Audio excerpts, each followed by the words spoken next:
Just to delve a bit into the Climate Change Act, which is the parent act on climate matters in the country.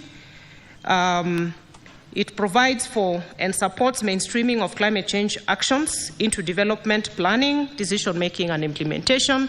Also sets out the principles for climate change planning and implementation. And I wish to highlight some recent amendments that we made to the Climate Change Act, which is last year.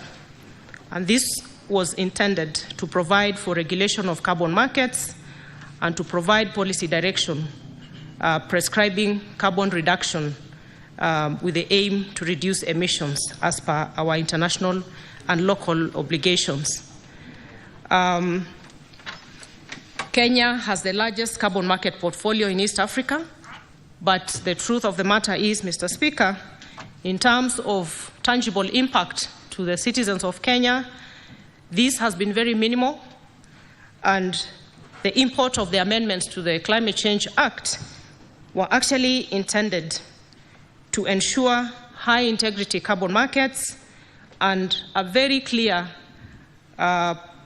mechanism of benefit sharing between the communities, project proponents, and governments, both national and county.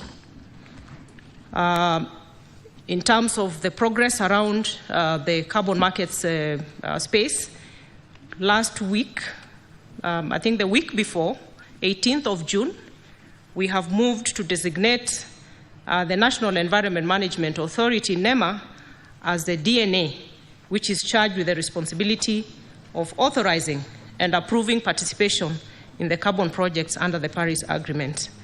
And the reason I delve on this, Mr. Speaker, is because a proper implementation of the carbon markets framework in this country has far-reaching impacts on improvement of the livelihoods of the communities, as well as ensuring that we have sufficient coping mechanisms against climate action. We have listed also the National Climate Change Framework Policy of 2018, the Climate Change Finance Policy of 2018, the National Biodiversity Strategy and Action Plan 2019, as some of the legislative frameworks which set the stage for climate action in the country.